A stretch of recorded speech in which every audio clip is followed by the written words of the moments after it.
My husband's family and I don't have the best history, especially with my mother-in-law. Here's a bit of backstory. My husband, Kyle, is one of 2 children. He has always been the golden boy, even though he has an older sister. My mother-in-law, Monica, is a full-blown clinical narcissist.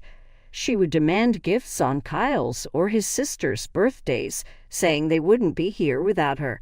Kyle has told me that growing up, whenever he achieved something, she made it about herself. When I first started dating Kyle and visiting his house, Monica was as nice as could be. But as our relationship grew more serious, her behavior worsened. It really escalated when we decided to get married 3 years ago. She interfered and made wedding planning a nightmare. Thankfully, Kyle and I had decided from the start to pay for the wedding ourselves to avoid anyone meddling in the process.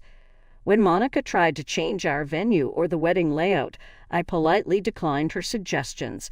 She then complained to Kyle, who tried to talk to me about compromising, but I told him our decision was final. I had always wanted a casual, fun, non-religious wedding with a mismatched bridal party look from a loose color palette. The only thing I asked of Monica and my bridesmaids was to pick a dress within my color palette and run it by me before purchasing it so I'd know what I was working with. My mother and the rest of the bridesmaids showed me their options, and I never told them no or asked them to change a thing. Monica, however, never showed me any options. I kept asking for months leading up to the wedding, but she always found an excuse. On the day of my wedding, Monica showed up in an off-white dress to everyone's shock. It was a medium-length dress with a transparent chiffon layer and a bolero. She looked triumphant as she smirked at me, and I knew then she would be a pain in my ass forever. I burst into tears, and my husband immediately asked her to either change or leave the venue. My father-in-law didn't want to drive her back and started to argue with my husband. In the end, to keep the peace, I let Monica attend our wedding in her dress. It was so embarrassing for our guests to notice her dress and be surprised. I ignored her throughout the wedding and didn't speak a single word to her. My husband knew how upset I was and told me to let it go, saying it didn't matter who wore a white dress. I was the bride, after all. It really upset me that he didn't understand how callous his mother was to wear a color no mother should wear to her son's wedding. I decided to forgive her, even though she never apologized. Her narcissism didn't stop there. When we were trying to get pregnant, it was a tough time for us. I had a miscarriage once, so when I found out I was pregnant again, I was understandably nervous. Kyle was excited to be a dad and understood why we couldn't share the news immediately with our family. He went with me to every doctor's appointment, read parenting books with me, and even set up a cute nursery for our baby. 2 months later, we decided it was time to share the exciting news. We had crossed the crucial first trimester milestone and were ready to spread the joy to our loved ones. We invited all our parents, close family, and friends for lunch. When they arrived, they expected a regular lunch, but their expressions shifted to joy and amazement when they noticed my growing stomach. My mother started crying and was overjoyed to be a grandmother soon. However, Monica had a completely different reaction. Instead of sharing in the joy, she reacted angrily upon learning we had kept the pregnancy hidden. She felt left out and accused me of intentionally excluding her. Despite my attempts to explain, she continued to look pissed and refused to engage with me further. Her disapproval cast a shadow over what should have been a joyful family occasion. Throughout the night, Monica didn't address me at all. She displayed disrespect not only towards me but also towards my mother, who had always been kind to her. Monica remained unresponsive during discussions, buried in her phone while everyone else engaged in the family gathering. It was clear she was upset, and her discontentment was palpable. She openly expressed to everyone how she had no idea about my pregnancy, making her feel as if she had lost precious time with a grandchild who hadn't even been born yet. As the tension escalated, I decided to step out for a moment to gather myself. My mother noticed my distress and came to comfort me until I felt composed enough to return. As the night ended, Monica made a deliberate point of saying goodbye to me last. The entire day she had barely exchanged more than a hi and bye with me. Later, when my husband walked them to the car, they ended up having a heated argument. I could hear it clearly standing in the foyer. Monica vented her complaints about me, further escalating the situation. Thankfully, all our guests had left by then, so it was just me, my parents, Kyle, and his parents. She angrily told him she couldn't believe I had the audacity to keep the pregnancy from her and that I didn't consider family at all. My husband calmly let her know that he and I had both decided to wait until we were out of the danger zone before sharing the news. Hearing this, Monica started yelling. "This is our grandchild we're talking about. I deserve to know from the very beginning. Mom, we just wanted to be cautious before giving the good news." "Cautious? I am your mother. You should have trusted me with this. I know this is all her fault. You let her dictate whatever she wants. Grow a pair." Kyle's face turned red with embarrassment as he looked at his mother miserably. I was unaware of the tears streaming down my face. The sharpness of her words left me hurt and bewildered. I tried to intervene, but my mother stopped me by whispering that if I said anything, Monica would find a way to jump at me. This was absolutely true because I was sure Monica just wanted to fight with me, but I wasn't going to give her the satisfaction, so I kept my mouth shut. My mother-in-law told Kyle that he should open his eyes and see the truth, that I was controlling everything, and she should have been the first to know if her son was having a child. Eventually, my father-in-law urged her to calm down and drove her away. As you can imagine, this wasn't the last time she acted this way. Her list of blowing things out of proportion and acting entitled is endless. Here are a few examples. She tried to teach our baby to call her Ma instead of Grandma, which infuriated me. She would beg to babysit our child and then make sure everyone knew how much she helped us, claiming we always needed her. When I had health issues after pregnancy, she told me I needed to be a better mother and should get over myself. Due to these incidents and many more, my relationship with Monica has never been great, but I tolerate her for the sake of my husband. Recently, my in-laws moved into a new place and invited us to check it out. We were quite busy, so we couldn't go. Kyle wanted me to go alone with our child, Debbie, but I was hesitant. He urged me to go so his mother would stop calling him about it. Begrudgingly, I agreed to go over the weekend. Debbie had a friend's birthday party, so I dropped her off and asked my mother to pick her up. Debbie loves spending time with her grandparents. It was a sunny Friday afternoon when I went to check out my in-laws' new place. The property was massive and looked like my father-in-law had spent a lot on it for his retirement. The house was huge, with a mix of modern and classic styles. The yard was filled with green plants and fragrant flowers. When I rang the doorbell, my mother-in-law opened the door. She looked excited at first, thinking it was Kyle, but then saw it was just me. She looked confused and asked where Kyle and Debbie were. I told her Kyle had an appointment and Debbie was at a friend's birthday party. This really upset her, and she started complaining about how selfish we all were not to find time for her. I tried to change the topic by telling her I was there and would love to check out her new place. She smiled a bit sadly and invited me inside. The inside of the house was just as fancy. The entrance had high ceilings and everything was nicely decorated. My sister-in-law, Haley, and her 11-year-old son, Jake, were also there. I greeted them warmly. Haley, much like her mom, never seemed to be a fan of mine.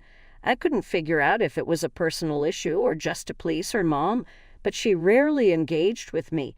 Monica informed me that my father-in-law was out with a friend, so she had invited Haley and Jake over for some quality time. I nodded politely and tried to strike up a conversation with Jake about school. While we were discussing school, Monica suddenly shifted the conversation to her recent clothing purchases. She mentioned she wanted me to come over to give her advice on her new wardrobe. This caught me off guard because she never sought my advice on anything before. I tried to hide my surprise and responded politely, saying, "Oh, that's nice. I'd be happy to help." It felt a bit strange, given our history, but I decided to see the positive side and embrace the opportunity to bond over something as simple as fashion. She seemed pleased with my response and led me to her pride and joy, her newly built walk-in closet. As we approached the impressive display of clothes, shoes, and accessories, I couldn't help but admire her lavish collection. While I was admiring the outfits, my mother-in-law eagerly began showing me different pieces, asking for my opinion on colors and styles. It was surreal given our rocky history, but I tried my best to be helpful and provide thoughtful suggestions. She then encouraged me to look through her closet while she stepped away for a moment. As I nodded and began checking out her new clothes, I suddenly heard the pattering of feet behind me. Before I could turn around, my sister-in-law's son, Jake, gave me a push, causing me to stumble into the closet. He swiftly locked the door behind me. I fell face first into the closet, my head and teeth hurting from the impact. At first, I couldn't comprehend what had just happened. The initial shock gave way to a sense of confinement and panic as I realized Jake had turned off the light switch, which was outside the closet door, and locked me in. I was enveloped in darkness. Feeling claustrophobic, shocked, and terrified, I began banging on the closet door, desperately calling out for help, but my pleas seemed to fall on deaf ears. I fumbled for my phone and hastily switched on its flashlight. Anxiety crept in as I noticed my dwindling battery, worrying that my phone might die before I could escape. I've had an irrational fear of darkness ever since I accidentally locked myself in my grandmother's closet as a child. That terrifying experience left me with a lingering fear that resurfaced whenever I found myself in darkness. I continuously called out to my mother-in-law and sister-in-law for assistance, but my calls went unanswered. I was confused and isolated, especially since I could hear them laughing loudly downstairs. In a last-ditch effort, I decided to call my husband, Kyle. After a few rings, he casually answered. Desperation in my voice, I explained the situation. "Kyle, thank goodness you picked up. Something terrible has happened. I need your help." Kyle, seemingly unfazed, asked what was going on. I recounted the incident. "Your nephew just pushed me and locked me inside the closet at your mom's place. He switched off the lights. I've been banging on the door, but no one has come to rescue me. You know how terrified I am of dark spaces." Less sympathetic, Kyle retorted, "Are you seriously calling me in the middle of work for this? This isn't even an emergency. Just call my mother, who's inside the house, instead of calling me." Frustrated, I replied that I had called his mother and sister several times, but they weren't picking up. I explained how I didn't have much battery left and using my phone's flashlight was draining it more. I begged him to come over and help me, reminding him how scared I was of the darkness.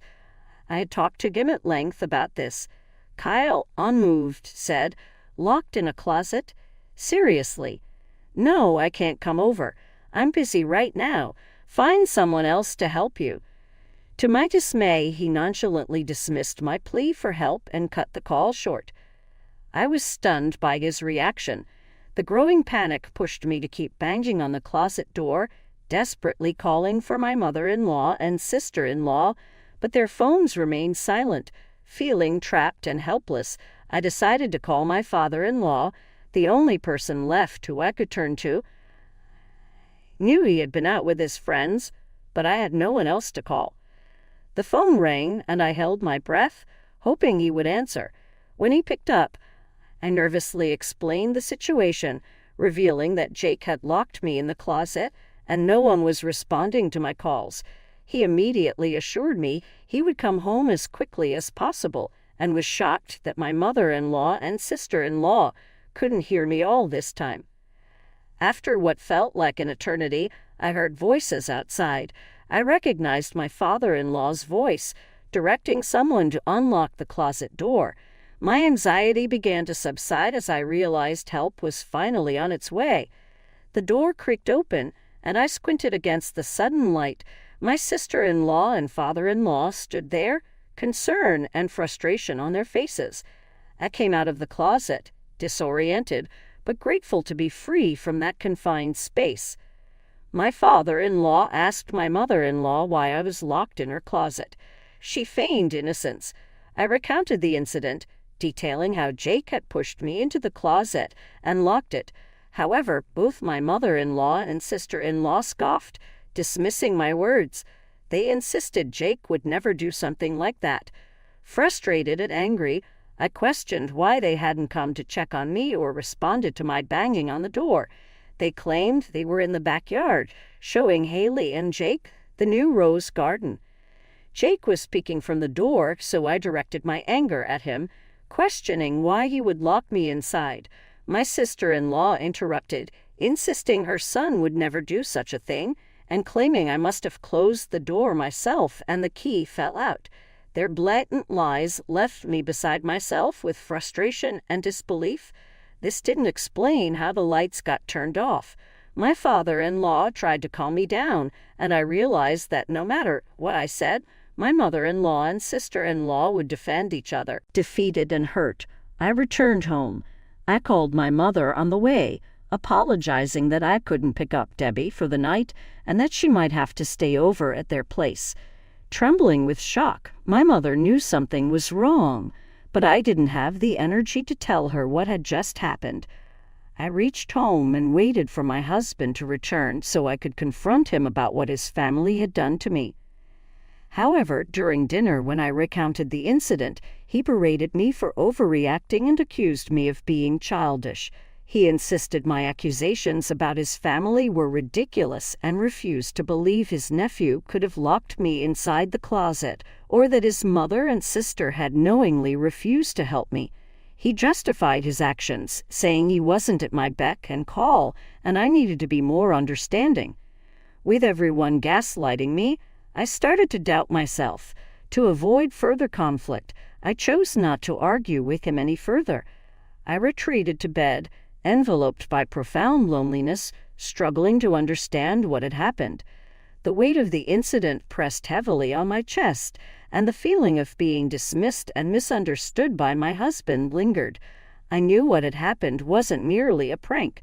It was intentional, calculated, and deeply humiliating, especially since everyone knew I was afraid of the dark.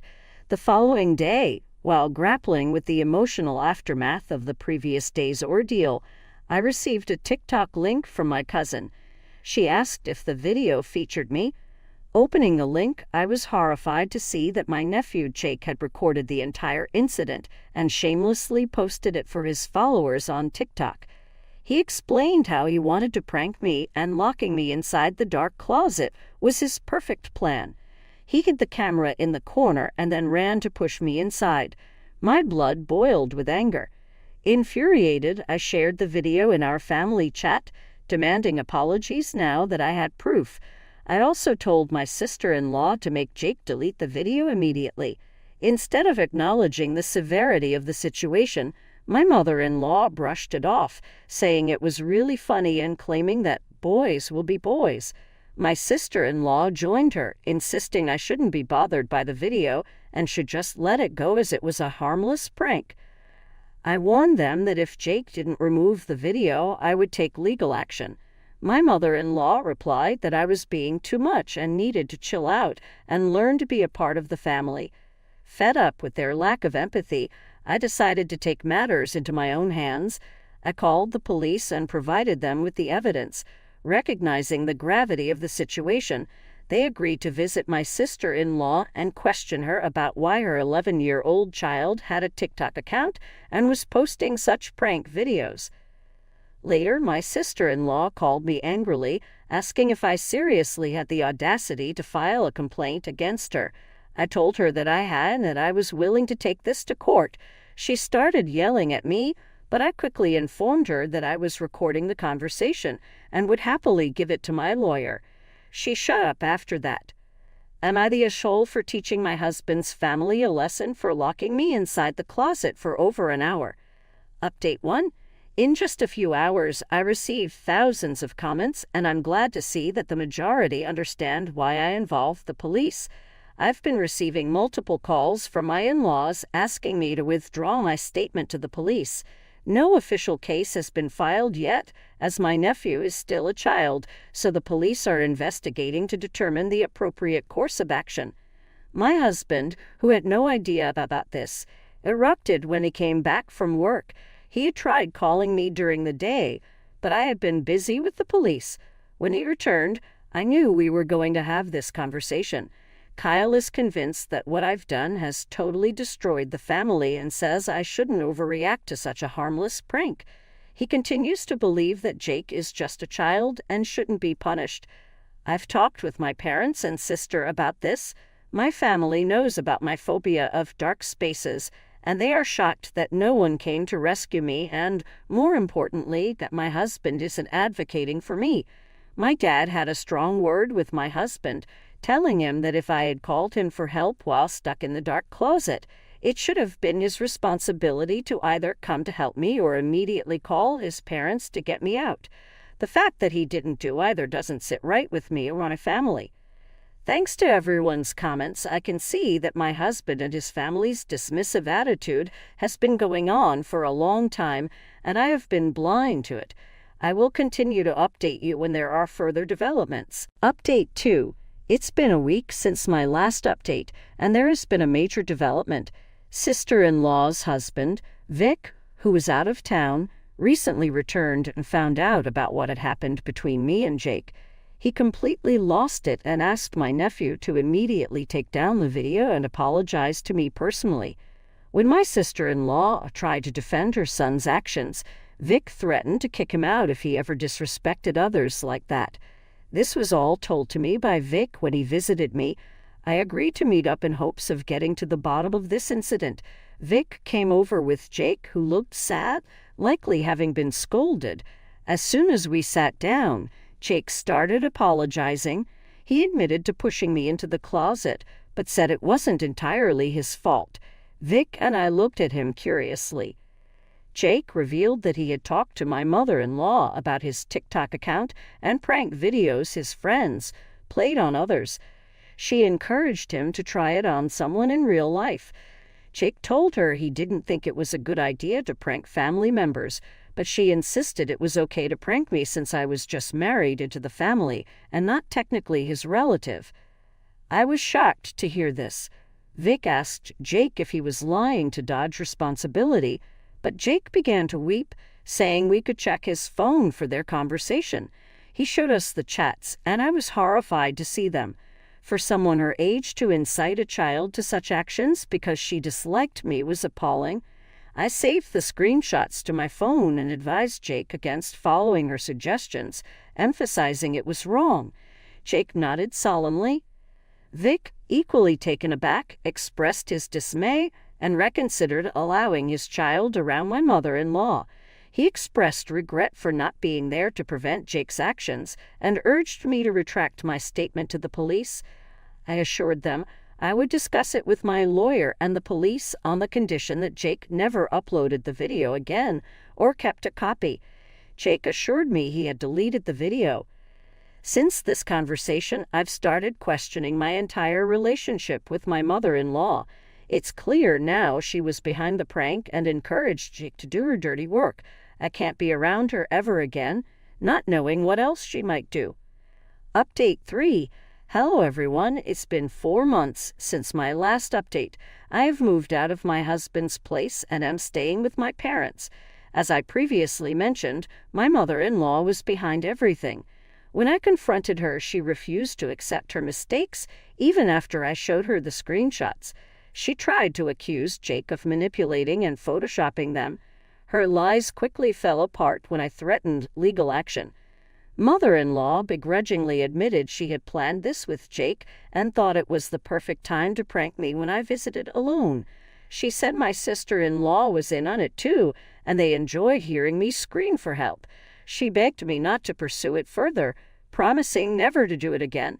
Fortunately, I had recorded our conversation, so I sent the voice recording to our group chat.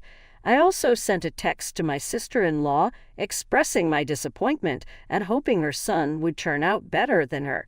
As for my husband, our relationship deteriorated. Despite the evidence, he never apologized for what his family put me through.